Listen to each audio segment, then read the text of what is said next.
অন্তর্বর্তী সরকারের পদত্যাগ দাবিতে লিফলেট বিতরণ করেছেন শিক্ষা ক্যাডারের এক কর্মকর্তা। লিফলেট বিতরণ করা ওই কর্মকর্তা ইংরেজি বিভাগের সহকারী অধ্যাপক মুকিব মিয়া। তিনি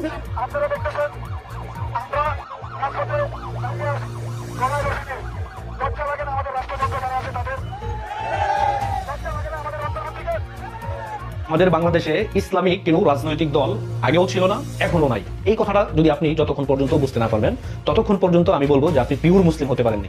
আমাদের প্রতিজ্ঞা নিতে হবে, আমাদের শপথ নিতে হবে যে আমাদের ইনশাআল্লাহ মার্চের 26 তারিখের মধ্যে আমরা আমাদের প্রধানমন্ত্রী বঙ্গবন্ধু কন্যা শেখ হাসিনাকে আমরা দেশে ফিরিয়ে দেব। ডক্টর ইউনূসের পদত্যাগের দাবিতে রাজপথ দখল করেছে আওয়ামী লীগ। পাশাপাশি ডক্টর ইউনূসের পদত্যাগের জন্য 72 ঘন্টার সময় বেঁধে দিয়েছে ছাত্রলীগের নেতাকর্মীরা। এদিকে লিফলেট বিতরণ সহ শেখ হাসিনাকে 26 তারিখের মধ্যে মার্চের 26-এর ভিতর বাংলাদেশে ফেরানোর নতুন কর্মসূচি ঘোষণা দিল আওয়ামী লীগ। এদিকে এবার আওয়ামী লীগের লিফলেট বিতরণকালে নেতাকর্মীকে আটক করেছে। ফেব্রুয়ারিতে আওয়ামী লীগের কর্মসূচি নিয়ে হাসিনার বিবৃতি বিষয়ে যা জানা গেল। লক্ষ্মীপুরে আওয়ামী লীগের লিফলেট বিতরণের সময় জনতার দাওরা ঘটনা ঘটেছে। এই সময়ে দুইজনকে পিটুনির পর একজনকে পুলিশের হাতে ধরে দেওয়া হয়েছে। রোববার 2 ফেব্রুয়ারি দুপুর 12টার দিকে চিফ জুডিশিয়াল ম্যাজিস্ট্রেট আদালত প্রসঙ্গে এই ঘটনা ঘটে। পুলিশ আইনজীবী জানায়, আজ বেলা 11টার দিকে বৈষম্য বিরোধী ছাত্র আন্দোলনে 4 শিক্ষার্থী নিহতের মামলায় গ্রেফতার ও আসামিদের আদালতে হাজির করা হয়।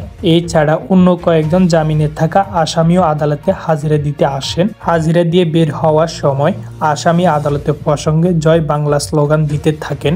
এক পর্যায়ে জামিনে থাকা আসামি জেলা আওয়ামী লীগের সাবেক সাংগঠনিক সম্পাদক রুহুল আমিনের নেতৃত্বে কয়েকজন কর্মী লিফলেট বিতরণের চেষ্টা করে। লিফলেট বিতরণের চেষ্টা করলে আদালতে থাকা উত্তেজিত জনতা তাদের দাওয়া দেয় ও হামলা চালায়। এই সময় দুজনকে মারধর করে পরে একজনকে পুলিশের হাতে ধরে দেওয়া হয়, অপরজন পালিয়ে যায়। গত 28শে জানুয়ারি নিজেদের অফিসিয়াল ফেসবুক পেজ থেকে ফেব্রুয়ারি মাসে অন্তর্বর্তী সরকারের বিরুদ্ধে রাজনৈতিক কর্মসূচি 1 ও 2 ঘোষণা করেছে আওয়ামী লীগ। ঘোষিত কর্মসূচি অনুযায়ী 1 ফেব্রুয়ারি থেকে 5 ফেব্রুয়ারি লিফলেট বা প্রচারপত্র বলি, 6 ফেব্রুয়ারি প্রতিবাদ মিছিল ও সমাবেশ, 10 ফেব্রুয়ারি বিক্ষোভ মিছিল সমাবেশ, 16 ফেব্রুয়ারি অবরোধ কর্মসূচি, 18 ফেব্রুয়ারি দেশব্যাপী সকাল ও সন্ধ্যা কঠোর হরতাল থাকবে।